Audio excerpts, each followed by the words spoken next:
Hello, my name is Sandeep M. Hegde. I am a master's candidate at Munich Intellectual Property Law Center, Munich, Germany, and I am one of the co-authors along with Dr. Kalyan C. Kankanala for the module Trademarks in Cyberspace. That is today's topic for our discussion. If you have read already the module, you will know that this is an advanced topic in the trademark law, and you are required to know the basics and the fundamentals of trademark law in order to appreciate the nuances of the trademarks in cyberspace. To begin with, I am going to briefly explain to you the course and its structure and what we are going to essentially discuss for the next half an hour.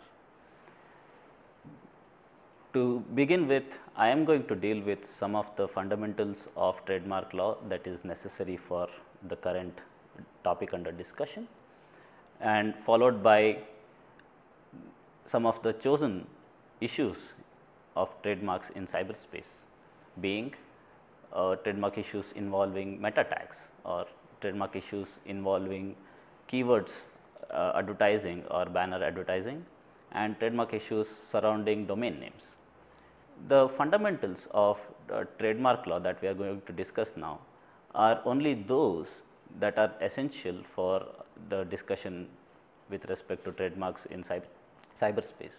As I have already told you, at the cost of repetition, I am going to tell you now again that it is very essential for you to know the fundamentals of trademark law in order to better appreciate the nuances of this topic. With that caveat in mind, let us now briefly discuss some of the important points. A trademark, as you already know, is a word, a sign or a symbol which can be graphically represented and which is used in the course of trade to distinguish the goods or services of one person from that of another. Now, if you have heard me closely, you will notice two important things. One being, a trademark has to be capable of graphical representation, and second being that it has to be capable of distinguishing the goods and services of one person from that of another. Now, apart from this, trademark also has some very important functions that are recognized by the courts. These essential functions of trademarks become very important for our discussion today. Hence, we are going to discuss those functions that are recognized by the courts. The first, as we have discussed, is the origin function. Origin function is nothing but the capability or the capacity of a trademark to distinguish the goods and services of one person from that of another. If I were to rephrase what I just said, the origin function simply means that a trademark identifies the origin of a specific good or services in the market. Now, distinctiveness is the key to any trademark. The distinctiveness of a trademark is very essential for its performance of the origin function. The second important function of a trademark, which is recognized by the courts around the world, is the quality function. A trademark is a very good indicator of the quality of a particular good or a service. A trademark is a hallmark of the unchanged quality of a particular good or service. Now, when I go to a market, for example, if I can identify a particular goods with its trademark, and I know that a good which bears that trademark is really good, then next time when I go to the market, I do not have to negotiate with the seller about the quality of the goods. I can simply pick up the goods that bears a particular trademark. To take a specific example, if I like Colgate as a toothpaste and if I like the quality of it, next time when I go to the market, I can easily pick up a Colgate toothpaste. Rest assured that the Colgate toothpaste that I bought the second time would have the same quality as that of the one that I bought the first time. This is called the quality function of a trademark. Third essential function of a trademark is that of communication and investment. A trademark, as most of us you may be aware, is a good communicator of the goodwill that the proprietor of the trademark bears. All the goodwill that comes to be associated with a proprietor is actually associated with the trademark, because the trademark is his real identity in the market. Similarly, all the investment that a proprietor makes with respect to a trademark, let us say for promotion of the trademark or for advertising a trademark, all the investment is essentially represented by a trademark itself. The next important function recognized by the courts, or rather the justification for trademark system recognized by the courts mostly in the US, is the search cost theory. Courts in the US believe that trademarks reduce the cost of a consumer in searching for a desirable product substantially, and that reduction in the search cost amounts to consumer welfare. So, this is a consumer welfare angle that the US has brought in to justify the trademark system. With this in the background, now we will move to trademark infringement. Now, all of us know that in order to prove trademark infringement, we need to have a multifactorial test that needs to be satisfied. The first one being identity or similarity of the marks in question, the second being identity or similarity of the goods or services with respect to which the marks are used, third one being the use of the marks has to be in the course of trade, which is being for sale or for advertising of goods or services. The fourth essential factor is there has to be a confusion or likelihood of confusion that is caused by the use of the subsequent mark among the consumers, and the user of the subsequent mark should not have any available defense to save him from a strong case of trademark infringement. Let us now discuss each of these factors of trademark infringement in greater detail. The first and the second important factors for trademark infringement being identity or similarity of trademarks in question and identity or similarity of goods and services with respect to which the trademarks are used are of very high importance. Now, identity or similarity of goods and services and the marks, as we may shortly call it, occurs in three different variations. The first variation is use of identical marks in relation to identical or similar goods and services. This is called a classic case of double identity. In such cases, normally the subsequent user of a trademark is bound to lose a case against him filed for trademark infringement by the previous user. The second variation of the identity or similarity of goods and services and the marks in question is a case where the goods and services with respect to which the marks are used are similar or identical, but the marks by themselves are not identical, but are only similar. For example, a person uses the word Colmate for his toothpastes, whereas the word Colgate is already being used as a trademark with respect to toothpastes. Here the goods are identical. Both users are using their marks with respect to toothpastes. However, the first user's trademark is Colgate, whereas the second user's trademark is Colgate. How would one assess such situations then? I mean, such situations, it is the duty of the person claiming the infringement, in this case it is the proprietor of Colgate, to prove that the second word, which is similar to the first one, is deceptively similar, That means, it is capable of causing confusion in the minds of a potential buyer.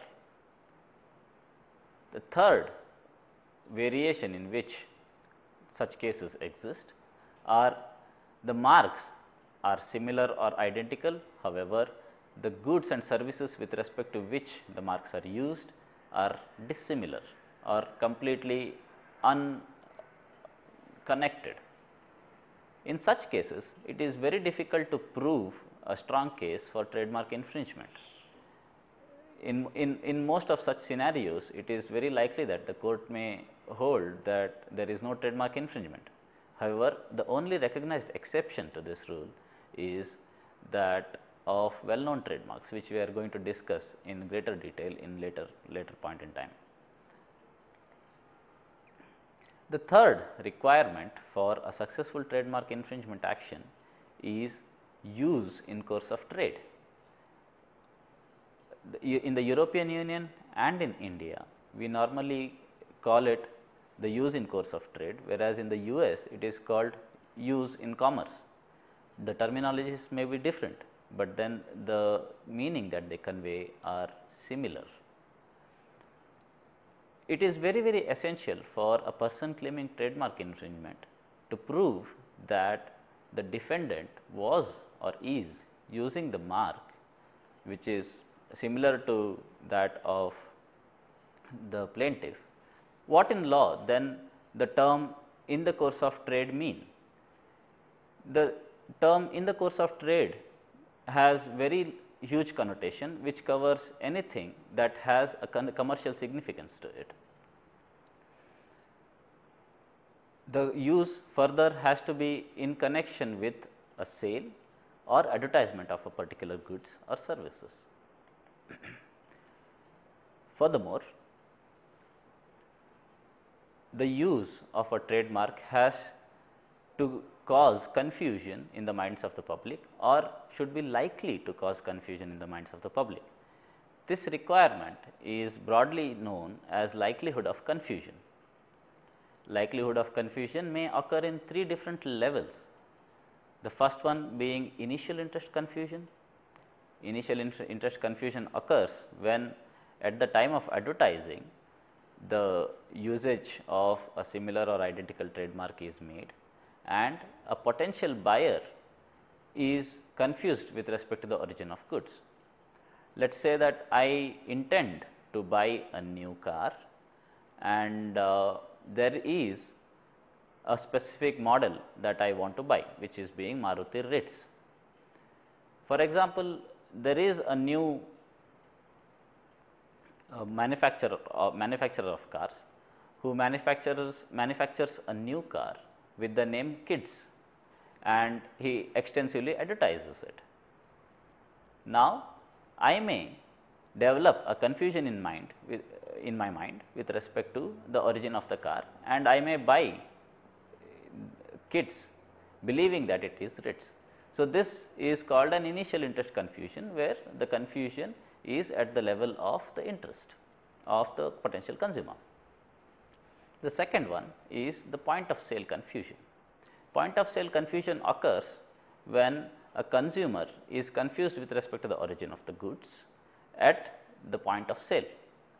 For example, when two competing products bearing a similar trademark is placed side by side in a store or in a supermarket, the consumer is likely to be confused at the point of sale and likely to pick up a product believing that he was picking up a different product. This is called a point of sale confusion. And the third one is the post sale confusion. Post sale confusion occurs when a person knowingly buys a third party product. However, the potential consumers in the general public are led to believe that the product purchased by the consumer belonged to a different manufacturer or a different proprietor. In most cases that occurs on cyberspace that relate to trademarks, initial interest confusion forms the major part of the likelihood of confusion on cyberspace. There are certain defenses that are available against trademark infringement. I would really mention them rather than explain them because of the brevity. The first defense being nominative fair use, which simply means that if you are using a third party trademark to indicate the goods and services of the third party himself, then there is it amounts nominative fair use and you are exempted from any trademark infringement claims. Furthermore, the second defense that is available to you would be the first sale exhaustion, which simply means that once a sale is made with respect to a particular piece of article which bears a specific trademark, which is lawfully done, the person who purchases such goods with the trademark has a legal right to resell it without having to ask the proprietor of the original trademark. The right of distribution with specific to that particular article that is sold is exhausted, and that right is transferred to the person who buys it. Another form of trademark infringement that is most common or most typical of well known marks are trademark infringement by dilution, tarnishment and unfair free riding. Before we delve into the details of trademark infringement by dilution, tarnishment or unfair free riding, it is very important for us to know what are well known marks. Well known marks are those trademarks for which the consumer association with its proprietor is so very high that in a future point in time, if a person uses, if a third person uses, if at a future point in time a third party uses the same mark with respect to a completely different set of goods and services from that of the original proprietor, the consumers are likely to be led to believe that the goods and services of third party originated from the original proprietor. Now, the well known marks are clearly defined under section 2 of the Indian Trademarks Act. Well known marks are all called famous marks in the United States of America, and it is called marks with reputation in the European Union. Irrespective of the terminology, the typical nature of well known marks with respect to trademark law is that they enjoy a high amount of exceptional protection under the trademark law. Most trademarks, normal trademarks, are protected only with respect to the goods and services with respect to which they are registered or used. However, well known marks are protected with respect to all set of goods and services irrespective of their use or their registration. Now, if any third party uses a well known mark in relation to goods other than the original goods, then it amounts to infringement by dilution. Whereas, if the same third party uses the trademark in a way so as to cause damage to the original trademark, then that would amount to infringement by tarnishment. And finally, if the third party uses the goods and services, the trademark with respect to any goods or services with an intention to free ride on the goodwill of the original proprietor, then it would be called trademark infringement by unfair free riding, or as the French call it, parasitism. Now, with these basic pointers with respect to fundamentals of trademarks in mind, now we will delve into specific issues of trademarks in cyberspace. Now, the only reason why we picked and chose certain important aspects of fundamentals of trademarks is that these aspects are going to come into play in our assessment of trademark infringement over cyberspace. Now, we have chosen only a few important trademark issues on cyberspace among a host of issues that one may encounter on a daily basis. Now, they are the first trademark issues surrounding meta tags, second trademark issues surrounding keyword advertisement and banner ads, and third being trademark issues surrounding domain names. Let us begin with meta tags. Before we start with the trademark issues specific to meta tags, it is very important for us to understand what are meta tags. Now, internet has a plethora of information which is stored in millions of websites. Each website has, or each website comprises of a number of web pages. Each web page has two sides to it. One is the front end, which we as users see and read. Other is the back end, which only the machines or the computers see and read.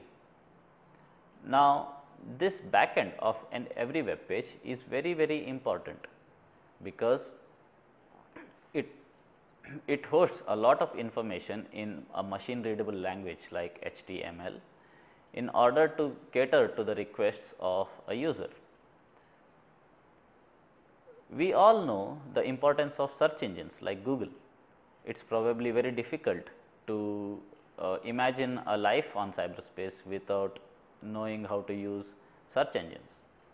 Now, search engines search for information based on the search query entered by a user and draws up search results for the user based on the search queries.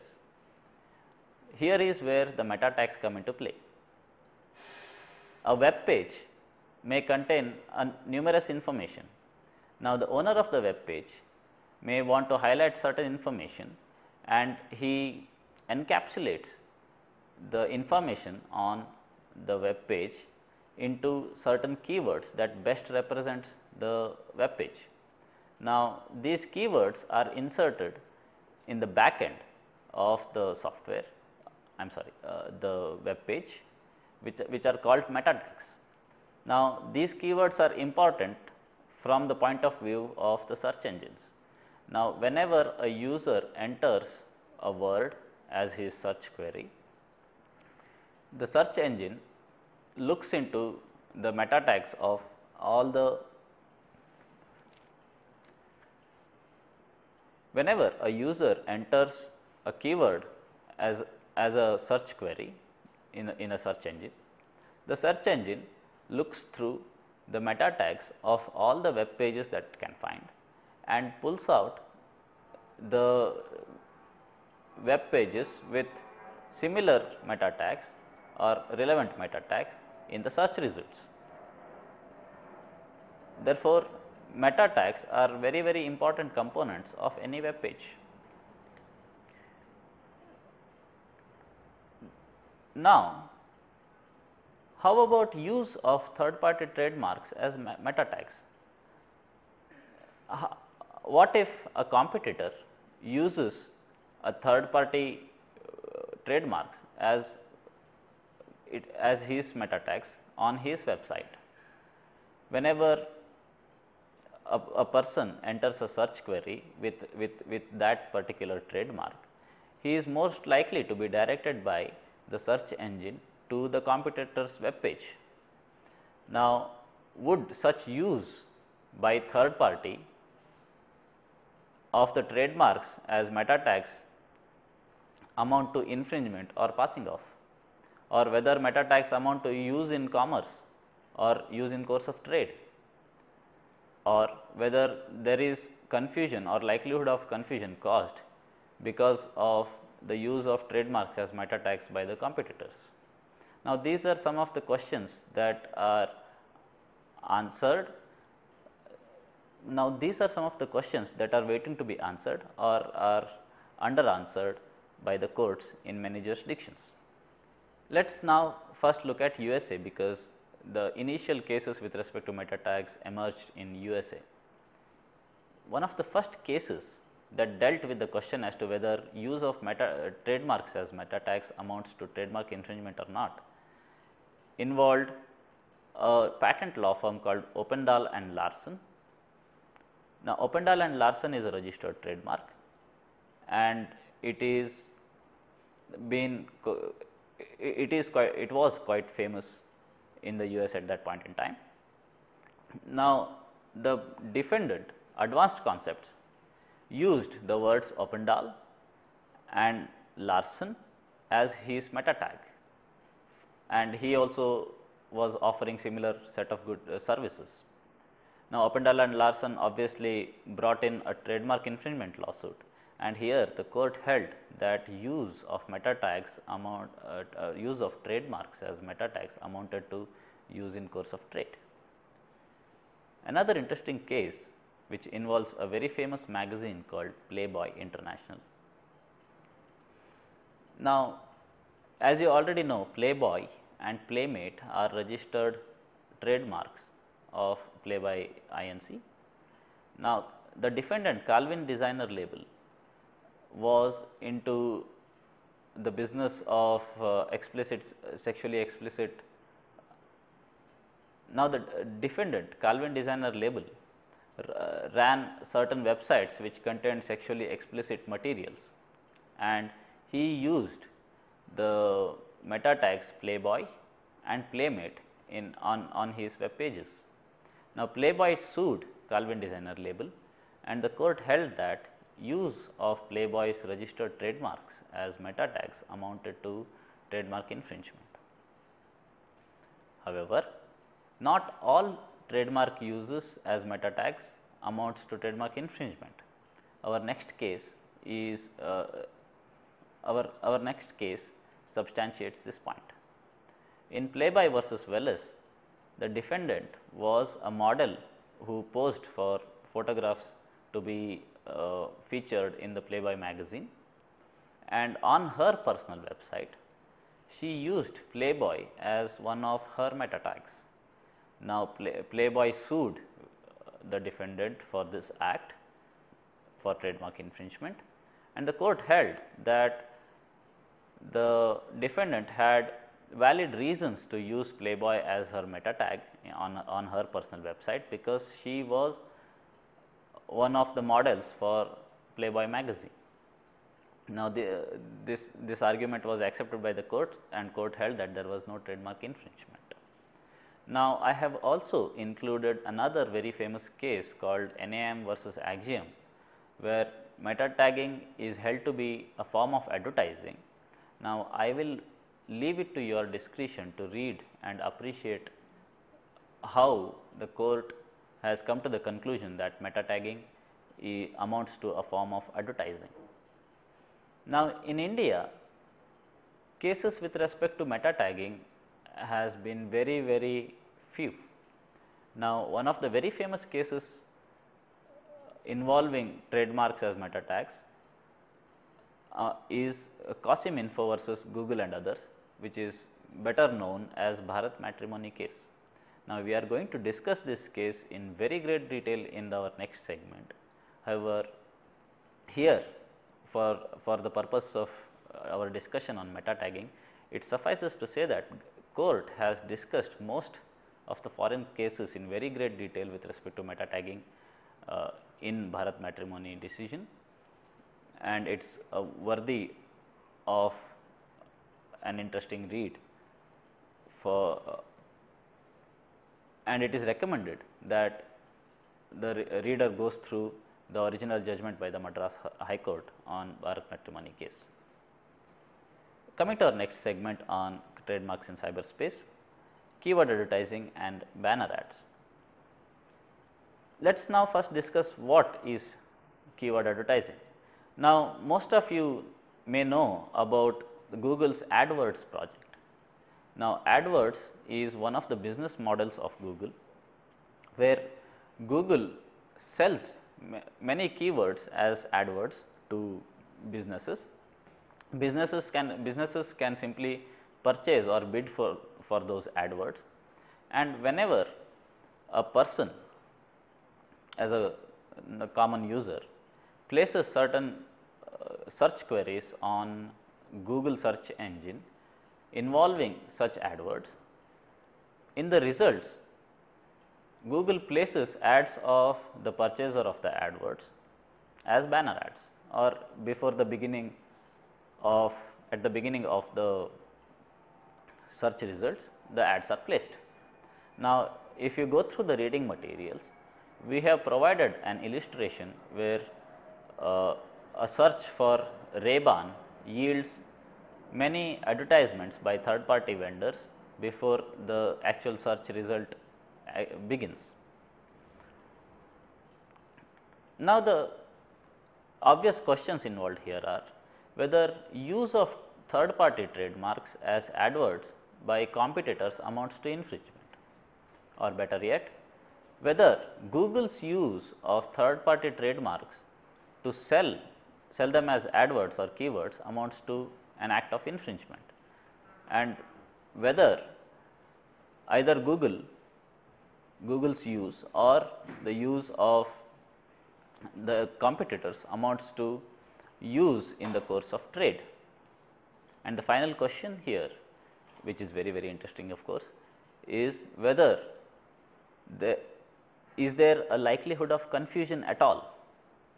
Now, there have been a string of cases answering these questions. We are going to discuss a few of them in each of the jurisdictions that we have chosen.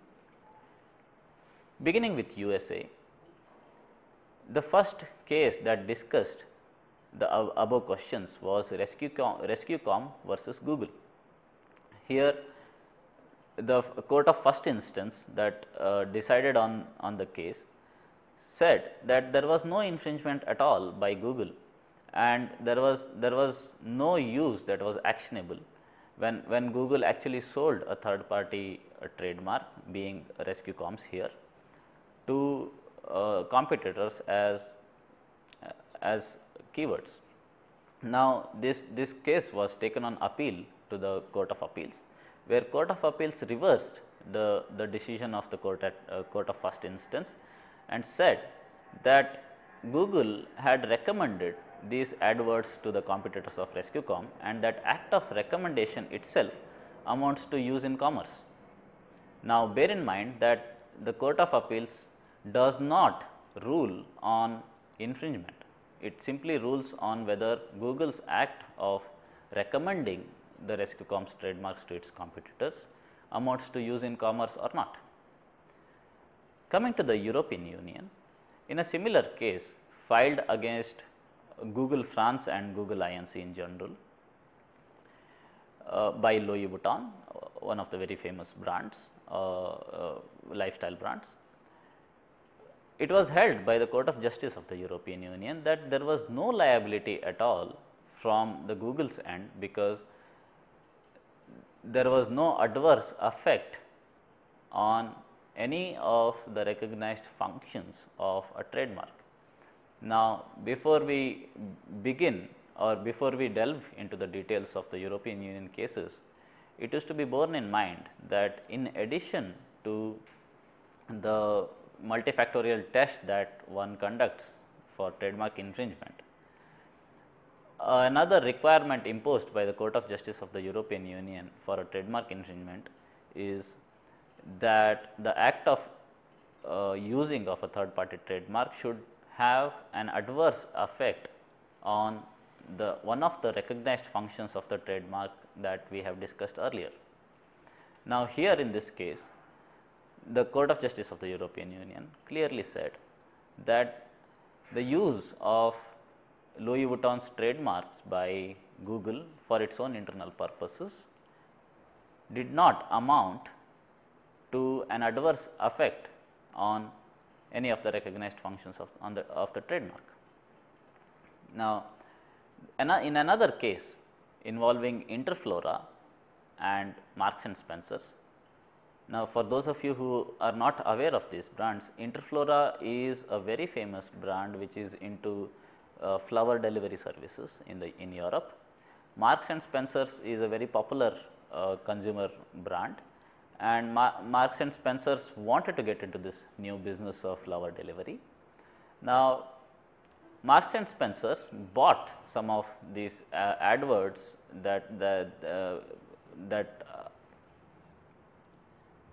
now Marks and Spencers bought some of these adverts relating to trademarks of Interflora and used it to provide advertisements relating to its flower delivery services, and Interflora brought an action against Marks and Spencers. Here the Court of Justice of the European Union clearly said that if a competitor buys and uses adverts as keywords to place its online advertisements, then such an act would amount to trademark infringement. However, the Court of Justice of the European Union did say that Google would not be liable for contributory infringement, since its acts did not amount to any adverse effect on any of the recognized functions of a trademark. Now, coming to India, the biggest case when it comes to trademarks in cyberspace is Cosim Info versus Google, which is better known as Bharat Matrimonial case. Here the court said, taking a different position than that of US and European courts, taking a different position than that of a European and US courts, the High Court of Madras said that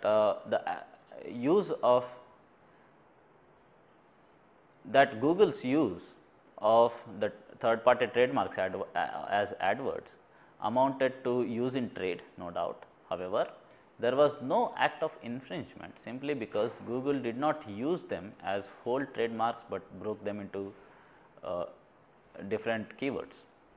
Now, this is a decision specific to Bharat Matrimony itself. So, the outcome would be different in cases where Google has used whole trademarks as keywords for its AdWord business. Now, coming to trademark issues surrounding domain names. Now, as we all know, web addresses or domain names are corporate identity of any business in cyberspace.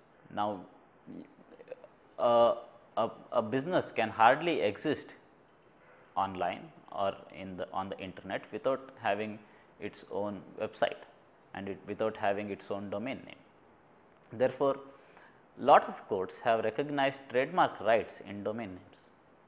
Now, when we look at a typical domain name which reads something like www.example.com, which is on your screen right now.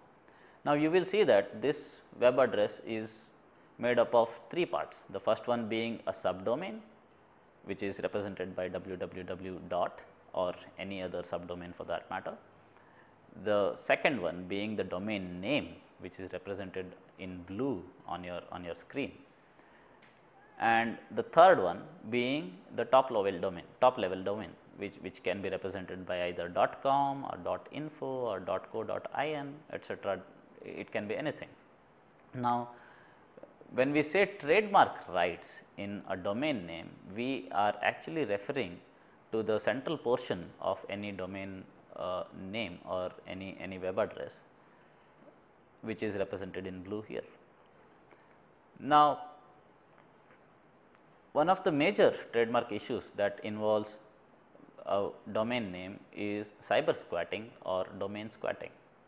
Now, domain squatting or cyber squatting simply refers to an act where a person purchases a third party popular trademarks as domain names and simply sits on it without using it. The only intention with which he buys it is to resell it to the trademark owner for a exponentially high price. Now, this act is called cyber squatting or domain squatting. Now, there are multiple remedies available for the act of cyber squatting. The first and the foremost remedy is offered by the central body governing the domain names, which is ICANN, together with World Intellectual Property Organization, that is WIPO. Now, this is called the Uniform Domain Name Dispute Resolution Policy, which is shortly called as UDRP. Now, this is nothing but a simplified arbitration procedure, where the UDRP arbitrator grants you just the transfer of domain names to which you are rightfully the owner of the trademark, and there is no monetary damages given in under UDRP, and this is solely enforced and the jurisdiction is assumed by UDRP on the basis of the agreement that one signs when he registers a domain name. Now, it is completely contractually governed.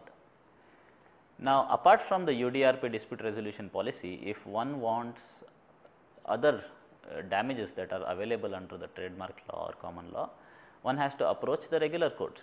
Now, lot of courts around the world have recognized trademark rights on website names or domain names, and India is not an exception. Now, if you see the reading materials, I have included two cases. The first one being Yahoo Inc. versus Akash Arora, which is one of the first cases involving domain names, trademark infringements on domain names, and Satyam Infoway versus Sifi.net. In both the cases, the court has granted remedies for either an action for passing off or infringement, citing that a proprietor of a trademark owned trademark rights over its corresponding domain names as well. Now, with that, I am going to conclude this talk here. Now, at the cost of repetition, I am going to tell here again that this is in no way an exhaustive account of all the trademark issues that one comes across in cyberspace. We have only picked and chosen those issues that are most relevant and most discussed upon, and we have provided some reading materials which are highly recommended for those of you who are interested in reading more about trademark issues in cyberspace. I highly recommend that you go through that. Thank you so much. Thanks again.